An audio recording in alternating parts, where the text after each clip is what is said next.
Bienvenidos, bienvenidas a un nuevo ciclo de entrevistas aquí en Z, Concepto Z vamos a decirle. Vamos a dejar de decirle radio porque esto es un streaming, no es una radio.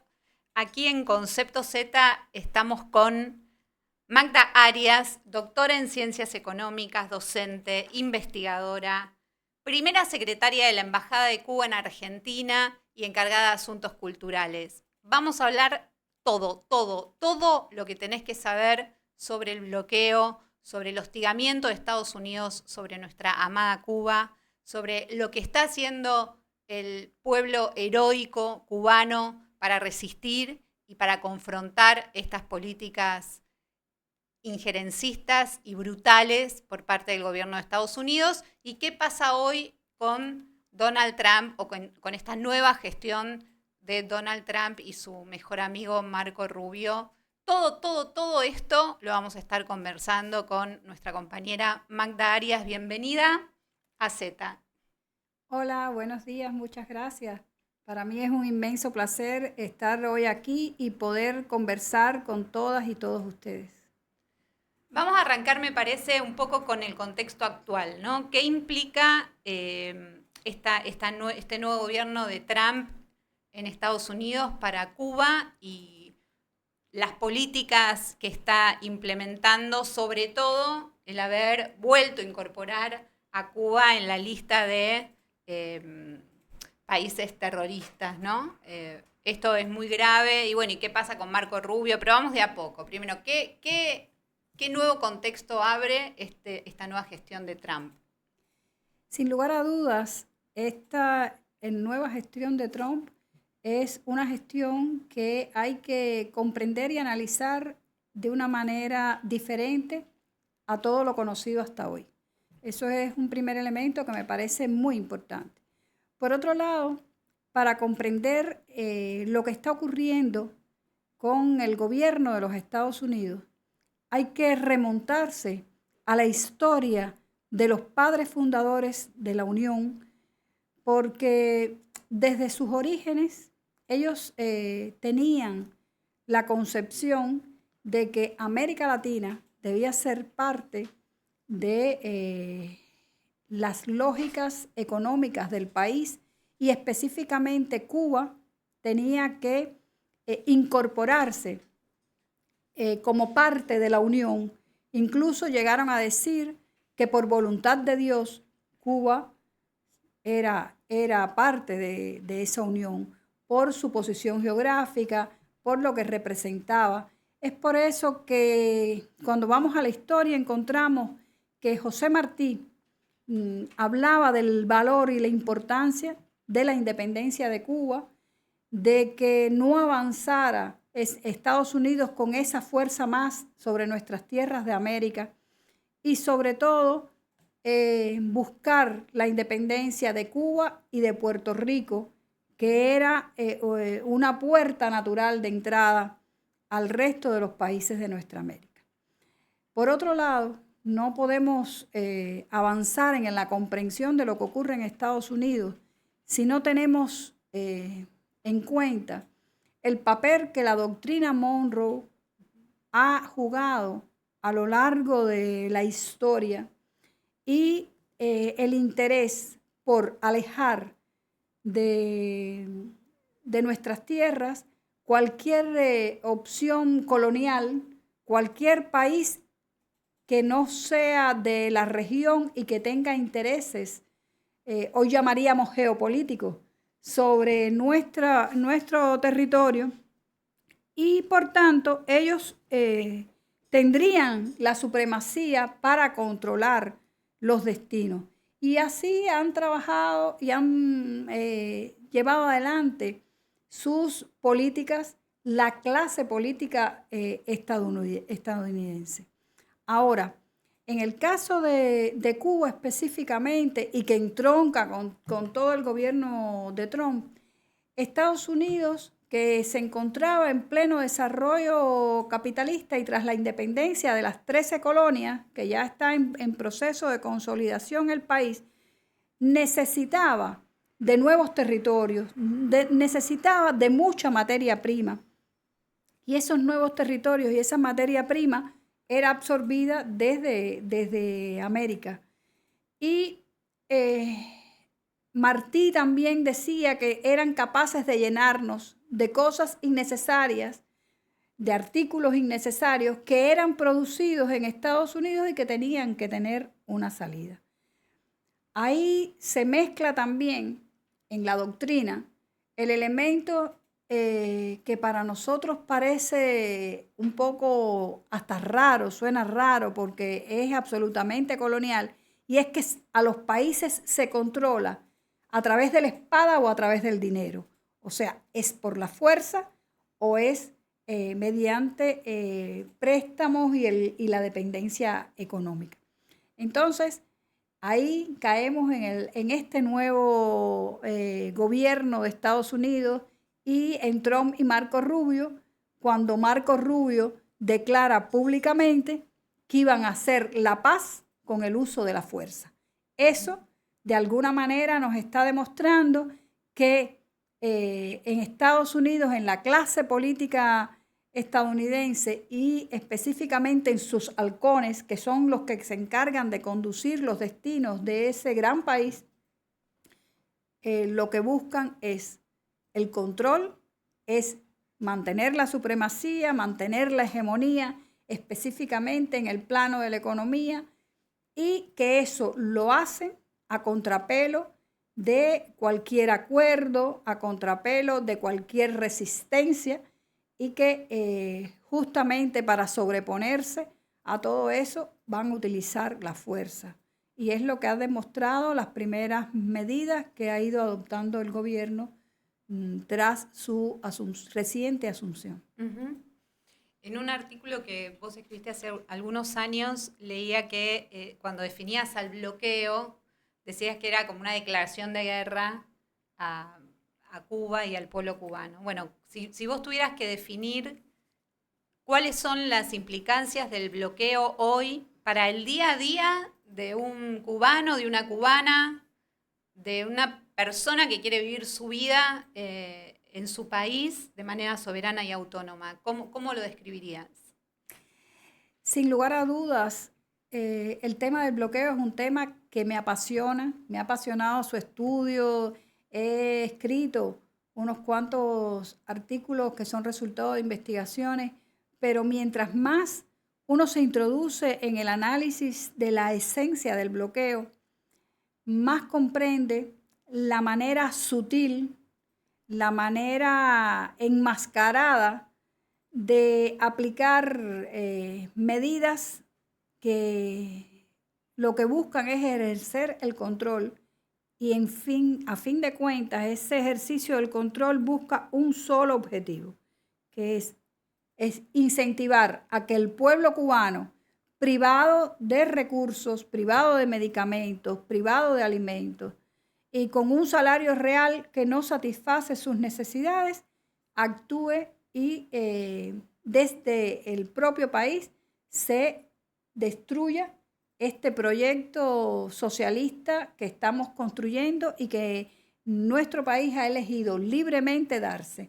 Entonces, ese es un primer elemento. Hay otro elemento que tenemos que considerar, y es que el bloqueo es una medida que se utiliza durante la Primera Guerra Mundial con el propósito de redimir a cualquier país que se encuentre en guerra. Pero es que no estamos en guerra, es un primer elemento.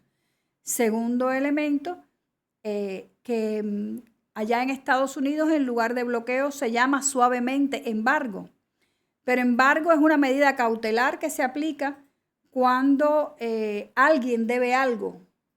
Cuba en realidad no le debe nada a los Estados Unidos y por tanto es una medida extrema que en los últimos años, como se conoce, ha ido evolucionando y se inscribe dentro del conjunto de medidas coercitivas unilaterales que se aplican para dominar y prevalecer en una confrontación, sea bélica o de otro tipo. Realmente, a mi juicio, existe un abuso por sobreuso de las medidas coercitivas unilaterales en estos momentos, al punto de que hay más de 56 países que son objeto de la aplicación de medidas coercitivas unilaterales. Ahora, es muy interesante la influencia del bloqueo en la vida cotidiana. El bloqueo afecta en la vida cotidiana a toda la sociedad cubana, desde los niños, incluso desde los desde los non natos hasta los ancianos, porque va directamente dirigido a dañar todo lo que cualquier ser humano requiere para mantener un nivel estándar de vida. Ahora, esto tras el triunfo revolucionario, que se adopta una medida legítima, que fue la nacionalización de las empresas extranjeras. Hubo empresas y empresarios de muchos países que tenían presencia en Cuba y que se vieron afectados. Desde el momento mismo en que se toma esta medida de nacionalización, bueno, se comenzó un proceso de negociación para compensar los daños que con motivo de esa nacionalización, tras el triunfo revolucionario de 1959, había que adoptar. Es de suponer que la presencia estadounidense era superior a la de cualquier otro país, porque hacía más de un siglo que Estados Unidos estaba incidiendo en la economía cubana, dominaba la banca, dominaba la agricultura, la producción de azúcar, que era característica, la producción de níquel, o sea, los principales recursos naturales de Cuba estaban controlados por empresas y ciudadanos estadounidenses. Cuba desde el primer momento concibió que el pago de las indemnizaciones correspondientes se harían a partir de los ingresos provenientes de la cuota azucarera. O sea, Estados Unidos cada año compraba determinada cantidad de azúcar a Cuba y a otros países de América Latina, y que, bueno, a partir de esos ingresos Cuba pagaría. Hay una norma de Naciones Unidas que expresa que, bueno, no se puede exigir compensación inmediata a los países o a aquellas personas que no tengan la capacidad de hacerlo, porque sencillamente es una utopía, no hay cómo hacerlo. Entonces, eso se pensaba hacer gradualmente, pero hay dos fenómenos que están presentes y que no se habla de ellos. El primero, Estados Unidos inmediatamente elimina la cuota azucarera, por lo tanto se eliminó la posibilidad real de restituir y de compensar a las empresas y ciudadanos estadounidenses afectados por la ley, que además es una ley legítima, que cualquier país está en capacidad de adoptar, es una ley soberana. Entonces, hay un segundo elemento que grava y digamos, contamina todos los análisis, y es que a medida que fue transcurriendo el tiempo, fueron incorporando personas y empresas que no eran propiedad de ciudadanos estadounidenses, sino que eran ciudadanos cubanos que sencillamente abandonaron el país y se dirigieron a Estados Unidos tras el triunfo revolucionario. Entonces, esto hace que la lista, como decía, se contamina, crece y va contrario a la ley, contrario al espíritu que animó esa medida de compensación. Llamo la atención que Cuba ha compensado ya desde los años 80 a todos los afectados con las nacionalizaciones. Sin embargo, esto no ha sido posible con Estados Unidos y se encuentra en esta situación. Hay un elemento hay también que a mí me parece que vale la pena señalar, y es cómo arbitrariamente se ha ido jugando, no solamente con esas empresas que están demandando a Cuba, sino que en terceros países, cuando alguna entidad o algún empresario trata de hacer negocio con Cuba, pues sencillamente se pueden poner demandas en tribunales estadounidenses para litigar por esos espacios o por esa empresa y afecta mucho, y esto genera una sensación de zozobra, de inseguridad, y restringe las posibilidades de inversión extranjera en el país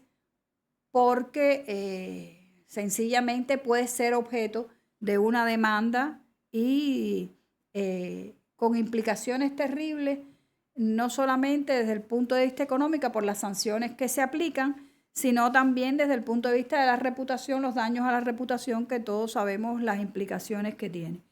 Entonces, yo ratifico e insisto siempre en estos artículos, en estos análisis, en estas investigaciones, como mismo lo hacen los informes que el país cada año presenta en las Naciones Unidas, como respaldo a la resolución necesidad de poner fin al bloqueo económico, comercial y financiero de los Estados Unidos, donde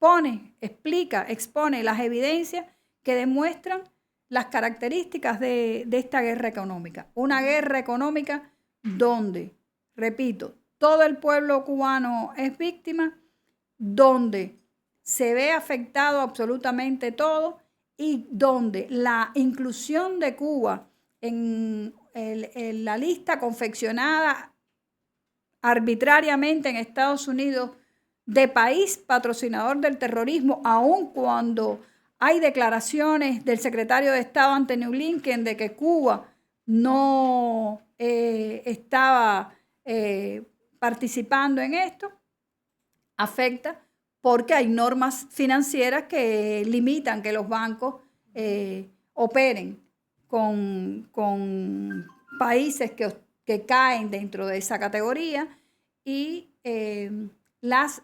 todas las medidas que se toman en el terreno de comercial referido a que los barcos y aeronaves no pueden sobrevolar territorio de Estados Unidos. El barco que entre en el puerto de Cuba en 6 meses no puede ingresar a los Estados Unidos. Referidas a que no podemos operar con cuentas bancarias en dólares.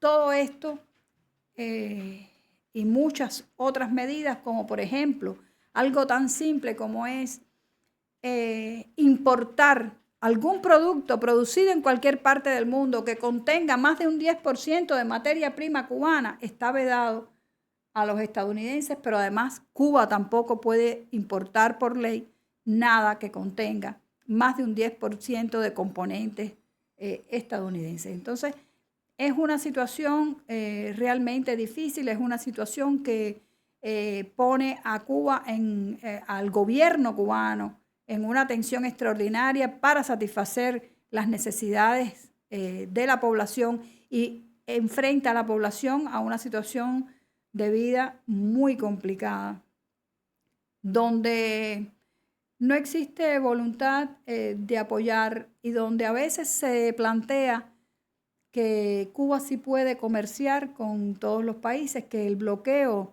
de los Estados Unidos es una falacia, que no es real, y lo que se trata de demostrar entonces es que nosotros no podemos emanciparnos por nosotros mismos.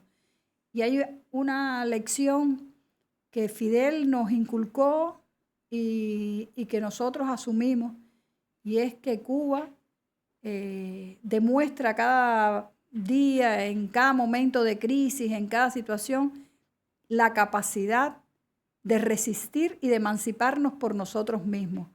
Y realmente existe una conciencia mayoritaria en el pueblo de Cuba, de lo que tiene, de lo que debe defender, y mucha conciencia creada en estos largos años de enfrentamiento constante a políticas hostiles contra nuestro país, que no solo es el bloqueo, porque el bloqueo se acompaña de sabotaje económico, el bloqueo se acompaña de subversión política, el bloqueo se acompaña de campañas internacionales, por ejemplo, campañas para desalentar el turismo, que es una fuente importante de ingresos al país.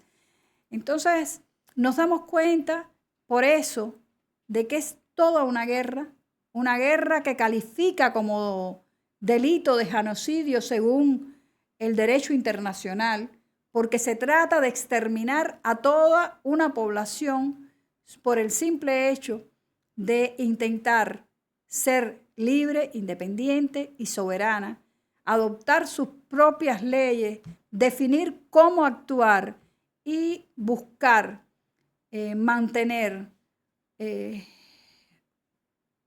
un proyecto soñado, un proyecto que entre todos vamos construyendo y un proyecto que implica tener la capacidad de buscar el mayor bienestar para todos y todas los cubanos. Sí, clarísimo. Hay algo que sucedió también, las imágenes que estamos viendo de fondo son de la movilización muy importante que hubo en Cuba. Hay como un modo de operar del poder, obviamente perpetrado de Estados Unidos, pero también desde otras potencias del mundo, que busca generar descontento interno en los países o en las naciones que busca someter, para que un sector de la población se rebele contra el gobierno y, en el caso de Cuba, contra el propio proyecto revolucionario, socialista, o sea, para que buscan también, digo, como para sumar, buscan también que un pequeño sector de la población dentro del territorio cubano se enfrente al propio proyecto emancipatorio y revolucionario en Cuba y al gobierno. Y la respuesta me parece que fue contundente cuando se convoca esta movilización para repudiar, o sea, justamente para que se quite a Cuba de la lista de países terroristas, y la convocatoria fue muy masiva. Biden, después de esta movilización, efectivamente, y antes de irse, con todo lo que implica Biden, quita a Cuba de la lista y ni bien a su vez Trump la vuelve a agregar. O sea, es clarísimo cómo esta gestión o esta administración de Estados Unidos viene a recrudecer las políticas, ¿no? ¿Qué podrías decir o qué podrías profundizar sobre la respuesta del pueblo ante la avanzada o la ofensiva o esta nueva ofensiva de la administración estadounidense? Es una pregunta muy interesante y al mismo tiempo compleja. Esa actuación taimada y con doble moral que busca generar una reacción en la opinión pública y sin embargo es otra. Tenemos que también explicarla, por ejemplo, con el restablecimiento de las relaciones durante el gobierno del presidente Obama. Durante el gobierno del presidente Obama muchas veces se consideraba que qué bien, qué bueno, restablecieron las relaciones. Sin embargo, aun cuando hubo diálogo, aun cuando se restablecieron las relaciones diplomáticas, el objetivo prevaleció incólume. El objetivo siempre ha sido el mismo. El objetivo es destruir el proyecto socialista cubano y aniquilar lo que representa Cuba en términos de resistencia y rebeldía para el mundo. Con Biden ocurrió parecido.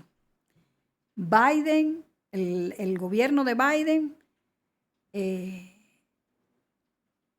en un momento extemporáneo, 6 días antes de dejar el gobierno, sí, acepta sacar a Cuba de la lista de patrocinador del terrorismo, cosa que es buena, pero cosa que es absolutamente extemporánea, porque lo hizo en un momento en que ya él salía y conocía. Pero fíjense qué interesante, saca a Cuba de la lista de países patrocinadores del terrorismo y se levanta el domingo 1 de diciembre a firmar una ley que se llama No Marcas Robadas. Esa ley de no marcas robadas es una ley que es una vuelta de tuerca más en este camino del bloqueo. Una ley que fue patrocinada personalmente por Marco Rubio y otros 17 congresistas, tanto demócratas como republicanos, lo cual está diciendo que cualquiera de los dos partidos no se aleja de las políticas definidas contra Cuba y da un doble mensaje a la comunidad internacional. O sea, saca a Cuba 6 días antes de la lista de patrocinador del terrorismo y al mismo tiempo aplica una ley que va directamente dirigida a coaccionar, a impedir, a limitar que cualquier país haga negocio con Cuba y especialmente marca un punto de inflexión en un litigio que ya lleva muchos años, específicamente asociado a las marcas comerciales y el uso de las marcas comerciales específicamente dirigida contra la firma, la marca Habana Club, y todos sabemos que detrás de esas decisiones hay mucho dinero de una gran transnacional como es Bacardí, que ha financiado históricamente la subversión, ha financiado estas leyes, ha financiado también procesos electorales que vayan a posteriormente esos presidentes a favorecer las intenciones de la firma. Entonces, Trump lo que ha hecho en este nuevo gobierno ha sido, ubicar a Marco Rubio al frente de la Secretaría de Estado. Algo que también se habla poco, Marco Rubio es un halcón de la política estadounidense, no nació en Cuba, sus padres emigraron de Cuba desde mucho antes del triunfo de la revolución a consecuencia de la situación económica que tenía Cuba durante la dictadura y de la violencia y los asesinatos de esa dictadura. Y ha utilizado la política como un modo de vida. Si se revisa los dossiers de Marco Rubio, vemos que desde el 2011 ha tenido causas de diverso tipo, donde ha sido acusado por fraudes, por utilizar dinero público con fines particulares. Ha estado involucrado incluso en determinados momentos su familia, su cuñado, con el narcotráfico. O sea, hay un conjunto de evidencias que apuntan a que es una persona que utiliza la política como un modo de vida, igual que lo han utilizado otros y lo utilizan otros senadores, otros diputados de los que se llaman cubanoamericanos. Muchos sencillamente son resentidos y que algunos tienen juicios y sanciones firmes por comisión de delitos, como es el caso de Bob Menéndez y otros. Entonces, nos damos cuenta que todo eso está armado y lo que sí, con independencia de todo lo que se denuncia, ahora en el gobierno de Trump también hemos comprobado, tanto que lo denunciamos, el papel de la USAID en el financiamiento de las peores campañas, en el financiamiento de acciones para derrocar gobiernos, para promover el periodismo independiente. O sea, nos damos cuenta que las denuncias que a lo largo de muchos años Cuba ha realizado, bueno, no eran infundadas, son denuncias que partían de evidencia. Ahora,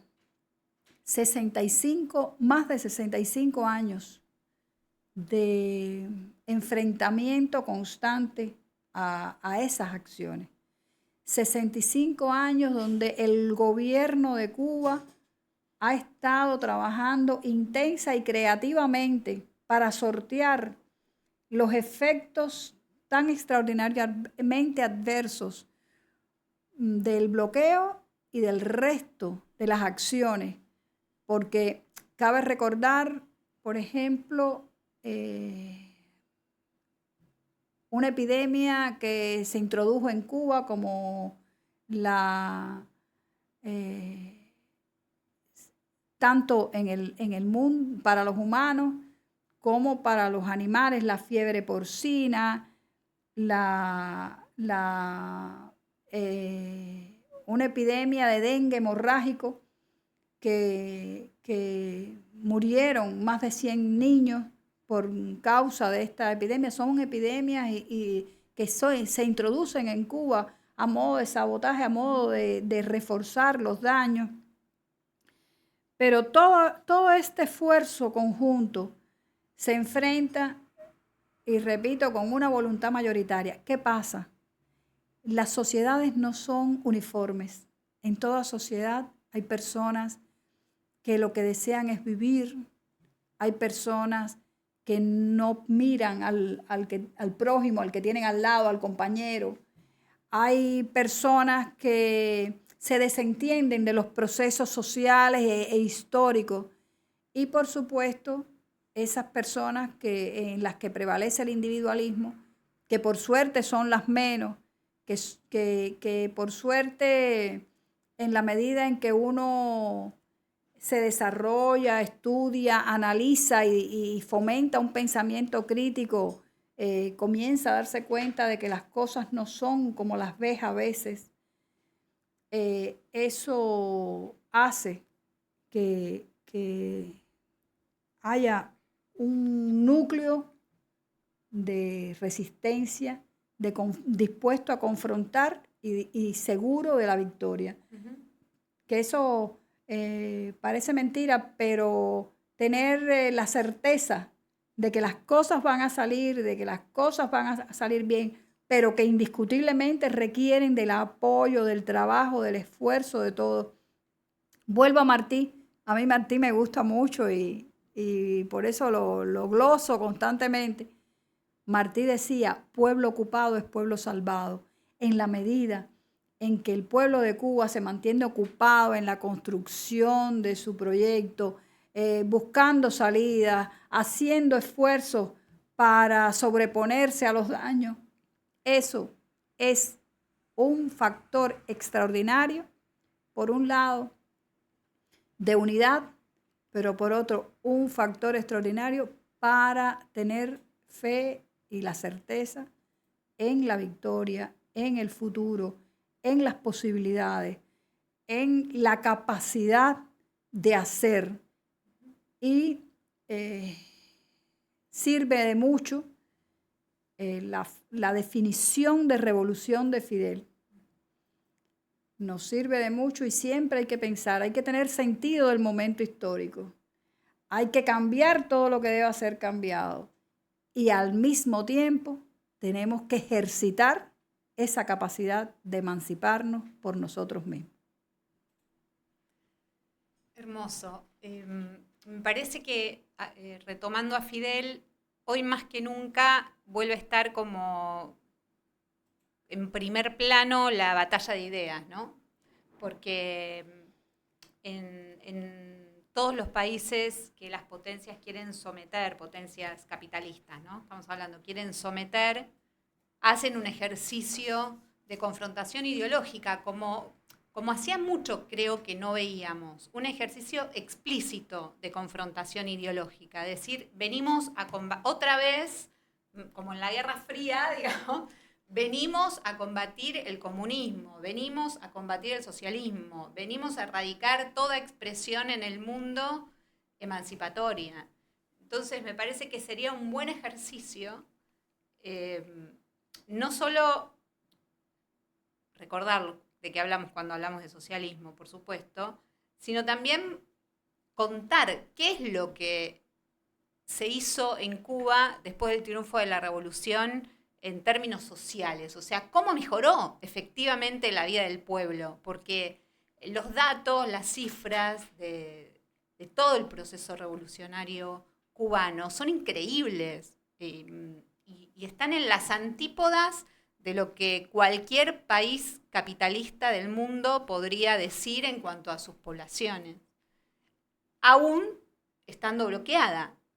Entonces, me parece, o te invito a que hagas un pequeño recuento, o un glosar cuáles fueron los beneficios y cuáles son los beneficios de un gobierno socialista en Cuba.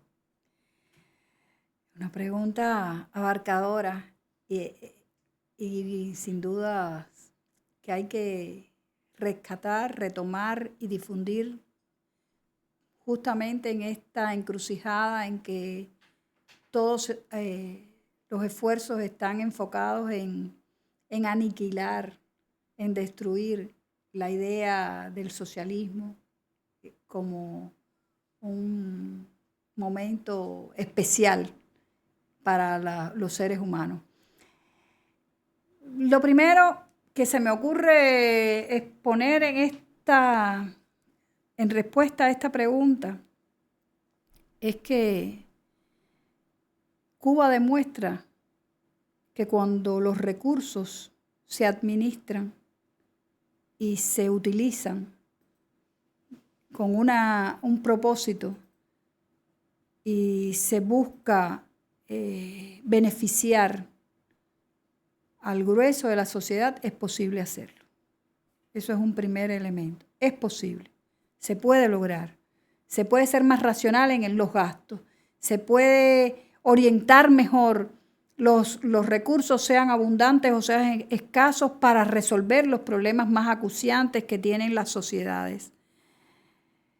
Y que eso varía de una sociedad a otra, porque por supuesto los niveles de desarrollo, las necesidades son diferentes.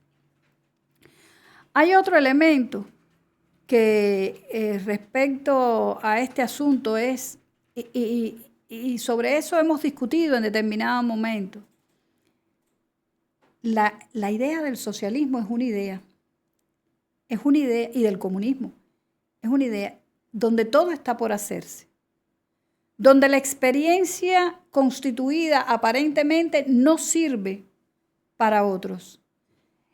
Por eso, ahí hay que recordar que es una construcción propia, que es una construcción que tiene que ajustarse al momento histórico y que es una construcción que tiene que hacerse de abajo hacia arriba, donde todos y todas aporten y que entre todos hagamos posible la utopía.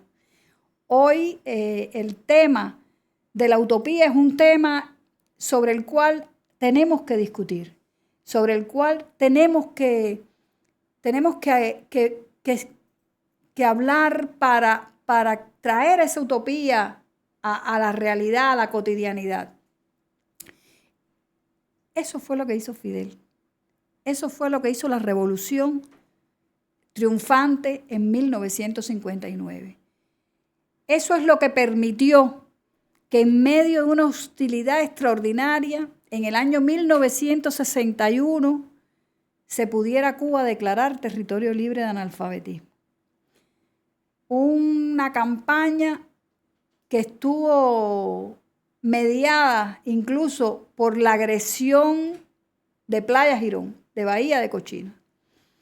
Y que ahí Cuba demostró que aunque estuviera dedicada a otras tareas, a la edificación tras el triunfo de los revolucionarios, Cuba tenía la capacidad de defenderse y de vencer en solo 72 horas. Por eso es que esa victoria se dice que es la primera gran derrota del imperialismo en América Latina. Entonces, la capacidad de Fidel de decirle al pueblo lee y no cree, que parece una consigna, pero es que esa utopía que Fidel sembró en el pueblo de Cuba es muy importante. Fíjense que el primer libro que se publica por la editorial revolucionaria tras el triunfo de la revolución fue El Quijote. O sea, se masificó para que la obra cumbre de la literatura española, y hay quien dice que hispanoamericana, estuviera en manos del pueblo. Fue la Revolución Triunfante, y que hizo una edición inmensa. Entonces, la idea era leer, era que las personas crecieran, era ese pensamiento crítico. Así, no quiero extenderme demasiado, pero esas acciones fueron las que llevaron a que Cuba sea el país que más medallas en juegos deportivos y olímpicos específicamente haya ganado de toda América Latina. Esto en la historia, ¿no?, de los Juegos Olímpicos. Esto es lo que hace que cuando se produjo la epidemia de COVID, Cuba lograra en un corto periodo de tiempo producir sus propias vacunas, pero además vacunas que han demostrado ser efectivas cuando otras vacunas que se utilizaron, producidas por laboratorios transnacionales, posteriormente se probó que no tenían la efectividad que originalmente se planteaba. Entonces, los resultados son muchos, están a la vista. Los retos también son muchos. Todos sabemos que, digamos, el trabajo político, el trabajo de influencia o de convencimiento o de atraer o de convocar no es estable en el tiempo. Sabemos que surgen nuevas necesidades. También se sabe que a escala social hay momentos de agotamiento. Hay momentos de agotamiento que hay que enfrentar también, que hay que superar, que hay que reinspirar, y que esos momentos son cuesta arriba y que llevan mucho trabajo colectivo. Pero defender la utopía, defender el sueño, defender el socialismo es la posibilidad o la alternativa que queda en un mundo donde prevalece esa cultura posmoderna que nos han impuesto o que nos tratan todo el tiempo, que nos bombardean como lo máximo, que todos sabemos que implica el fomento del individualismo, el fomento del hedonismo, donde las personas se desconectan de la realidad, donde se vive tan metidos en la supervivencia, en el día a día, que se deja de pensar, donde nos arrastran a todo el tiempo regalar nuestro conocimiento y nuestra información a las grandes transnacionales, que además ahora ejercen el control, que las grandes tecnológicas, de nuestra vida, y que no se conforman con eso, sino que quieren ejercer también el control político de la sociedad. Y fue lo que vimos en la toma de posesión de Trump, con ese frente lleno de la nueva oligarquía tecnológica que nos está trasladando mensajes. Entonces, y con independencia del auge de esta cultura que trata de domarnos, encasillarnos, convertirnos en piezas intercambiables de una geopolítica a gusto, imagen y semejanza de sus creadores. Solo la cultura, el debate sincero, profundo, el pensamiento crítico y la acción coordinada permitirá garantizar que nuestras utopías se conviertan en realidad. Si tuviéramos que organizar una campaña mundial en defensa del proceso cubano y de Cuba, ¿cuáles serían las consignas que tendríamos que levantar? Bueno, eso está más complejo, requeriría un pensamiento mucho más elaborado, pero sin lugar a dudas hay tres elementos que yo rescataría. El primero es la solidaridad. El segundo es el internacionalismo, que va muy aparejado. Y el tercero es la libertad.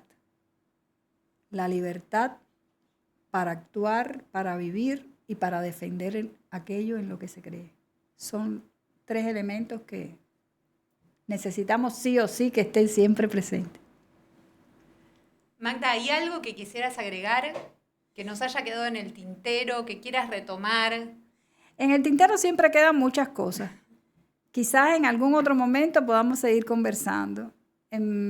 Por mi parte, es un placer inmenso poder estar aquí con ustedes, poder darles mis consideraciones, mis opiniones y compartirles algunos de los resultados o de los artículos que he podido publicar sobre este tema. Es un tema apasionante, donde cada día aparecen cosas nuevas y donde cada vez que se desclasifican archivos, nos damos cuenta que existen a la vez operando muchas operaciones encubiertas y muchas acciones en contra de Cuba. Esto tiene que ver también con el próximo, cuando Trump dijo que iba a publicar todo lo relacionado con los archivos del asesinato del presidente Kennedy. Por lo tanto, ahí vamos a encontrar muchos asuntos que se han denunciado, que Fidel denunció en su momento y que Cuba ha denunciado a lo largo de la historia, que siempre hay que buscar, hay que conocer y que nos ayudan a fortalecernos en la certeza de que la lucha que hemos llevado y de los sacrificios que hemos asumido tienen una justificación plena y que podemos hacer mucho a pesar del bloqueo y a pesar de las restricciones, pero sí siempre contando con la solidaridad internacional, con el apoyo a nuestra causa, a nuestro país, a nuestro pueblo. Y eso lo agradecemos y nos sentimos bien y estamos siempre dispuestos a compartir nuestras opiniones, nuestros conocimientos. Muchas gracias. Gracias, Magda. Y bueno, viva Cuba revolucionaria, y aquí estamos nosotros también para hacer todo lo que sea necesario para defender el proceso, porque defender el proceso de Cuba es defender, si se quiere, el socialismo y la revolución en todo el mundo. Así que, gracias. Viva Cuba, libre, independiente y soberana. Así es.